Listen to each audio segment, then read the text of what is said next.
All right. If I'm gonna do it, might as well start doing it. Hopefully, all of this will work. Um, so let me start this in this manner, and maybe you guys can follow where I'm trying to get to.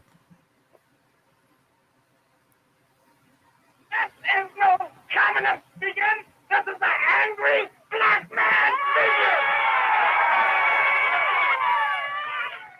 The 20 million black men of America get angry that America won't have to worry about communism to worry about the rest of black people in America. The Afro-Americans is getting damn angry. What are you trying to say? I said we don't want to be called Negroes. I explain why. When you look in the mirror, you don't see a white man. It isn't so much that we want a hamburger because we aren't hungry.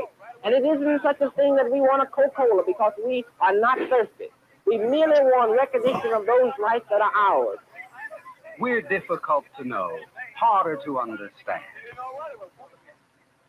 I know because I'm a Negro. The only way the white man can know me is to walk in my shoes. I think that's where I want to start this whole thing. I've been peeping this cat, this filmmaker, David Hoffman, and I've been really digging a lot of his posts as he evolves in himself. Funny thing about these recordings, as you check on the time and the exposure that people have, and you get to see them as they evolve, and open up and share.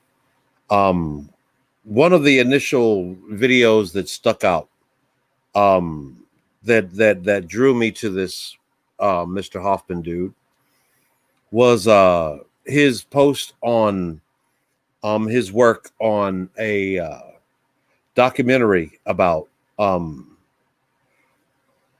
baby boomers that from the Midwest that didn't tune in and drop out, or didn't divest into the whole hippie thing or whatnot. And from the perspective of this small little upper class white community, and a lot of their culture and whatnot that came with it at that time, say late 50s, but the piece was actually done 1966, I believe. And what really stood out the most for me was it made me start thinking, first and foremost, the mere fact that as much as I hate to admit it, I'm on the back end of the genetic identification of what a baby boomer is. So strangely enough, I found that for most baby boomers, it's a very vast time frame. And in most cases, I recall in my upbringing, due to its uniqueness, the mere fact that I was still too young to oh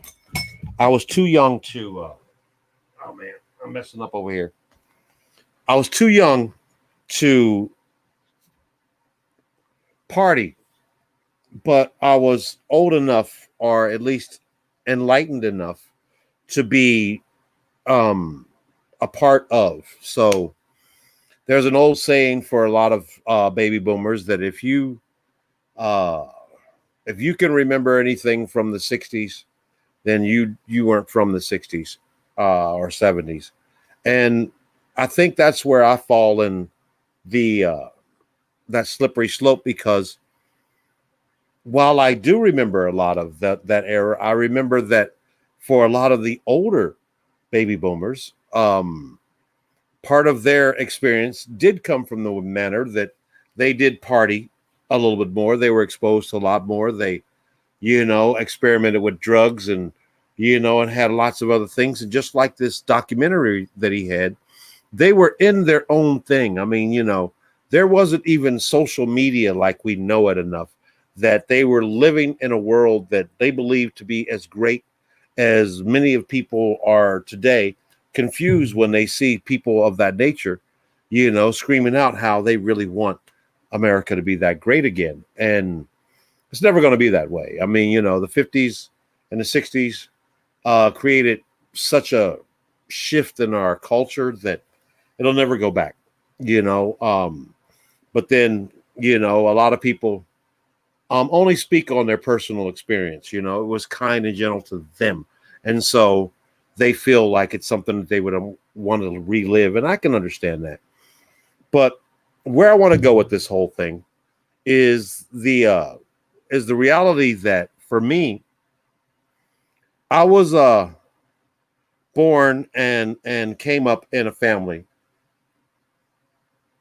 that was very instrumental in the civil rights movement and the Black Power movement and all of that during an era that most people only recall from a Southern perspective. And we were in Pittsburgh and the whole nine. And my family owned, one of the first Black bookstores and community centers. So we were the hub for a lot of what the underground was.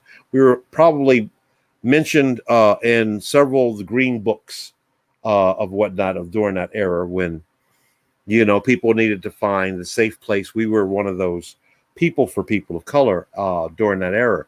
And so I was exposed to a lot of things that I only heard and received them as many people during that era, mostly baby boomers, were receiving them as the promise of what was due to come with this new age of Aquarius and shift in humanity. And many of them, in their enlightenment, went a little too far in their ability to go, I'm free from this, and then found themselves having to be forced back, baby boomers, forced back into the status quo, due to the mere fact that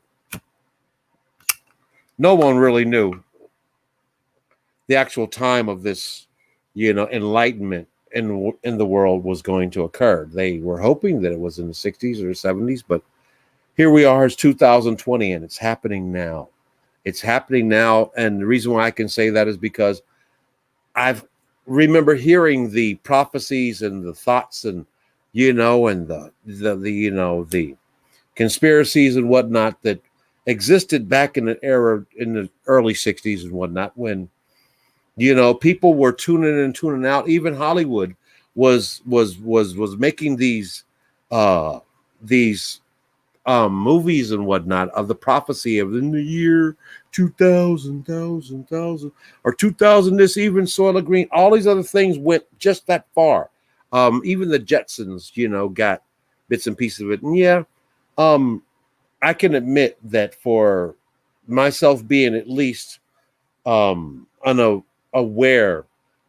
baby boomer-esque person, I'm more like baby boomer light, and yet here we are, and I'm finding myself very interested in the alternate realities that in a lot of cases most people, due to their upbringing, which is not a fault, but that whole culture where for the ones who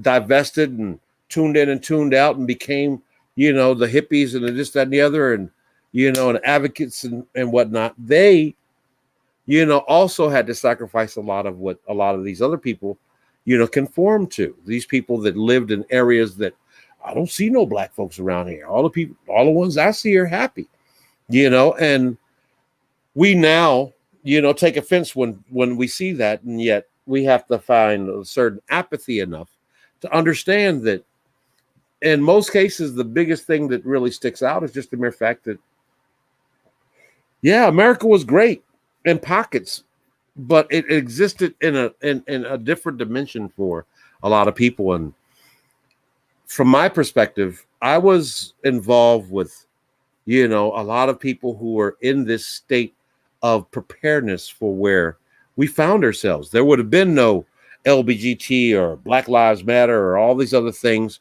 The audacity of even the thought of being able to express those things publicly were hanging offenses, you know, in many cases back in that era. And yet here we are. And we're dealing with people where this new millennial mindset can't even imagine the intensity that I speak of, or that the intensity that Mr. Hoffman speaks of, just for the mere fact that they can't even imagine how it must have been living a life where there was no social media. There was, you know, there was AM radio. There was, you know, go outside. There was a culture that was stuck in your community and you lived by it. Even if you were lucky enough to be exposed to the possibilities of a different aspect of reality and truth, you were not allowed to practice it on the dirt and in the culture and the communities that you existed in. And so it was what it was. And now there's no turning back. There's no escape from that. There's no real estate available that people can go and just shun themselves from everyone else, because, you know, we're in the big game now. And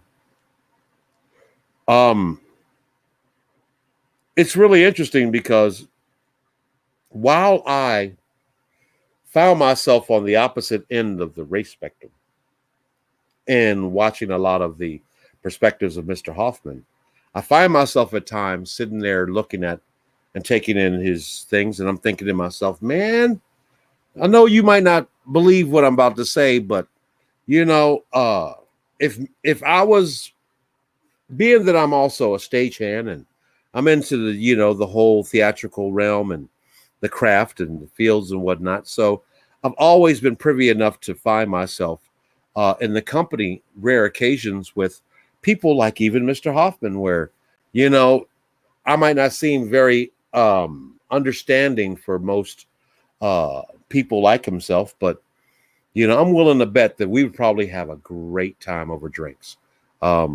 And, you know, really think about a lot of that, because I think that one thing we share more than anything else is our passion for the craft, our passion for recording as it is for whom the camera exposes, whom that moment in time does what it does, because a lot of us today are not capable of really having the empathy to realize that in a lot of these cases, the conflict that we're having in our cultures and our society today is not as much as personal as people think, more so than it is frightening, for the mere fact that no longer will they have this Norman Rockwell life, nor will we have this Ebony and Jet reality, because we're in a big game now. I mean, we're on our way to Star Trek, boldly going where no man's gone before. And yet, you know, as baby boomers, you know, they all aspire to, you know, idolize James T. Kirk. And now we would see James T. Kirk as a toxic masculine figure that, you know, would be typical for a cis male. And that's a mind blower for a lot of people who come from that 1950s, 40s kind of cultural structure.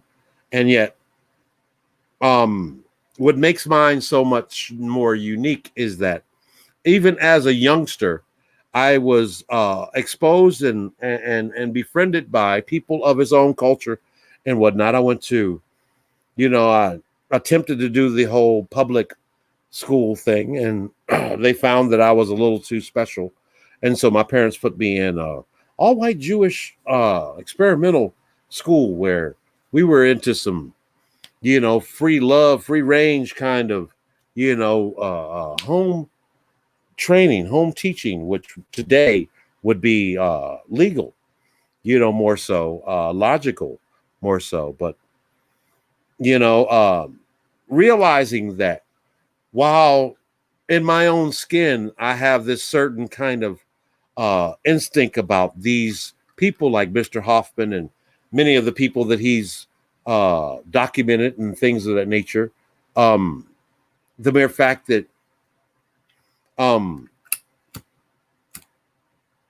while they were being fed a certain image and expectation of what life was going to be, we were on a whole different struggle. And yet, in my case, I sat in this gray area where many a days there were Hugheses and Hineses and Carnegies and Mellons and Rothschilds and Rockefellers and things of that nature. They're youngins, they're college students and whatnot that were actually a part of divested in that, when these people were the people that watching a lot of his documentaries, like the one on the one on the baby boomers. You know, there were people that were out there that had to, you know, stick to this program. We can't even afford to be that much of a rebel because we would lose. We don't even have a trust fund. And yet these were people that, to me, you know, I became aware of due to the mere fact that they found me at my youth and my educational experience and value at that time became very unique during that era, and the place where I came up at. And so I never really saw a lot of the hate and the fear that a lot of people have with the Mr. Charlies or this, that, and the other, because I was always that special kind of exception of a person of color. And I've grown in my life to this point, realizing that that's still somewhat of an awkwardness, an oddity, and trying to express to someone due to the mere fact that, you know, in many cases, trying to explain to them how it also affects my clearance, my government clearance, my value as an American by way of our governmental standards and issues also comes to play when most people think that from a societal standpoint, I am, therefore I can, and everyone can't in a lot of places. And I've grown up to realize that, you know, that's made me special, even though I'm not connected to any order or lodge or frat or bloodline or anything else of that nature, which for people of color had been a standard as to how you would identify, or how others of an enlightened state would identify at least the people of color that are kosher of sorts. And therefore, I found myself in my elderness now, you know, and the same kind of mindset at times that I find when I look at Mr. David Hoffman's videos, and yet, you know, him in his 70s and me in my 50s, almost 60s, would still feel like an oddity from a distance when anyone would possibly think about the good time we could possibly have just chewing the fat, smoking a couple of cigars, talking about, you know, life and whatnot, and, you know, and letting him buy the drinks. And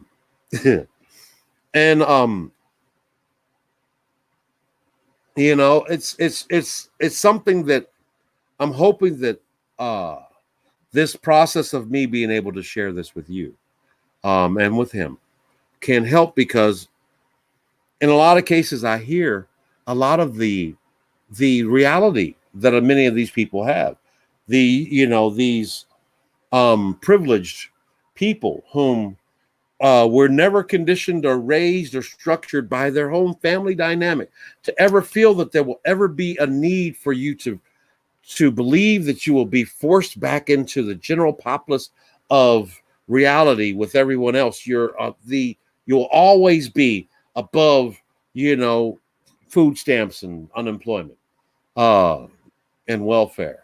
And yet here we are at a point in time where there are people who are really struggling with just the audacity of the mere fact that things like this epidemic and whatnot has shut down life as we've known it, in a part where people are literally out there struggling with this. You know, I don't want to, you know, wear a mask. I don't want to worry about everyone else. I don't want to do this. I just want to get back to the way life is for me, and not understanding that this is a worldwide perspective and concern to such a degree that for many of us who are proud to be Americans, We should be more concerned with the audacity of the majority of the rest of the world and their fear of us being allowed to travel and be amongst them for fear of us exposing them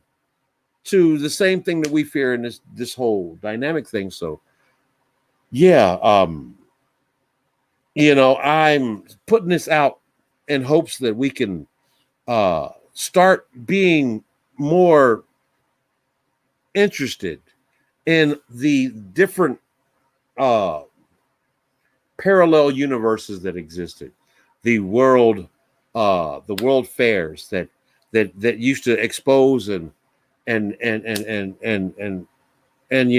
project things that today are literally considered hate crimes. I mean, there were people that went to a world fair and that was the first time they saw, awkward, interesting, different people, tattoos, or people of different colors or different cultures or different structures or things of that nature. They looked at these models each year of the future home and how it would be. We dreamed of things like the Jetsons, things like that, and and yet we're far past into this new reality, even to such a degree that the Star Trekkies were at their best entertained when our cellular communication came with flip phones. Scotty, beam me up. Now we're so to the point where we're into the matrix, literally. We're exchanging energy. I could see how Nostradamus could never figure out where we would be today due to the mere fact that nobody could figure out how things like Facebook and YouTube and all these things could actually allow us to exchange actual personal information, enlightenment, and education between people on a one-to-one, real-time basis without there being any cultural conflict involved. Just the mere fact that, we still live in this existence where, especially from some of the baby boomers and whatnot, and many of the other people who were brought up in a certain protocol, within that, not my daughter kind of syndrome still. We're still at that point where we're grasping at straws as we try to reach out and check our lineage and our ancestry, and for a sign of something that tells us that we are, if nothing else, of credit to our genetics, and yet we're on a whole new territory.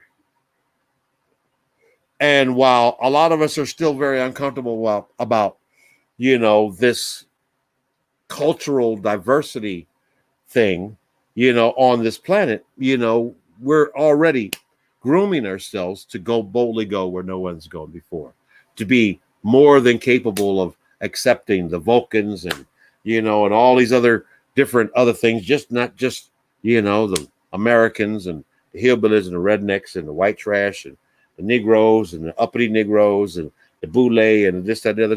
These things are still what causes us the inability to realize just how unique we are in the state that we are as Americans. And that's okay, in theory. But for a lot of people, especially like Mr. Hoffman, it's awkward. And I can see that, because out of everything that they've been given and all of its prestige, they've never been given it in a manner that would even entertain the thought of him treating for drinks with me as we talked craft and decided how we would like to further go into the enlightenment or education or of the masses as to where we've come from and where we're going. And for all of that, I think I'm going to let this stay where it's at. I have memories of 1966 and a lot of the other eras of things that happened during that era from what might be too young of a justification to be aware, and yet due to my inability to be old enough to burn too many brain cells, You know, I've got a chance to live in a lot of the heads and the minds and the lives of a lot of people like Mr. Hoffman, rent free. You know, enough to be able to expound on how, you know, how awkward this reality today would be in a conversation back in the old days when people were tuning in, tuning out, smoking a little reefer and prophesizing over what if the world is coming? Where are we going in humanity? This, that, and the other. You know, it's a new day.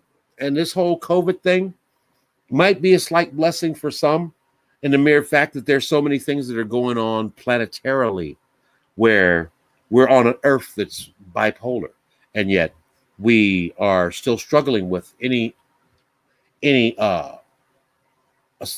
assumption that we may too be in there, where the reality today is as the earth wobbles, so do we. And as you know, the moons change and this, that, and the other, we are affected too. There was a little thing called biorhythms. It's the only thing that every game room, every good game room, had this little machine that would look out and everything. And when you look back at it, you know, part of the whole hustle with this biorhythm little machine was that it gave you out a little bitty register of your good days and your bad days and your up days and your down days, almost like astrology, but more scientifically. And yet, you know, some would even consider it as just as simple as the fishing report, you know, and yet we can't look at each other today in the same manner and then judge these biorhythms and judge each other and just see and identify up. We're going to be a little antsy today. Up, the fish will be biting today, this, that, and the other. And yet, part of that is due to the mere fact of some of the things that I found very interesting in a lot of the documentaries and whatnot that Mr. Hoffman has been producing as of late. You know, there's several sides to any story or truth. And in this case, I think this one is about this alternative reality that existed, while some people, you know, find it very uncomfortable to be pointed at and told that you were someone who lived with a silver spoon. That didn't make their life any easier than it was for a lot of people who didn't have silver spoons, who still had the same cultural fight for the classism that existed in all humanity still today. Only now things are a lot different. Things are a lot different. These millennials are not aware of just how great they have it compared to how we had it back in the 50s and the 60s, legally, legitimately. And for that reason, I just want to leave this here and thank Mr. Hoffman for his work. And if he's still got some time, you know, I would love to be a part of any future endeavors in capturing a lot of the American story to date. For that reason, I bid you adieu. You good?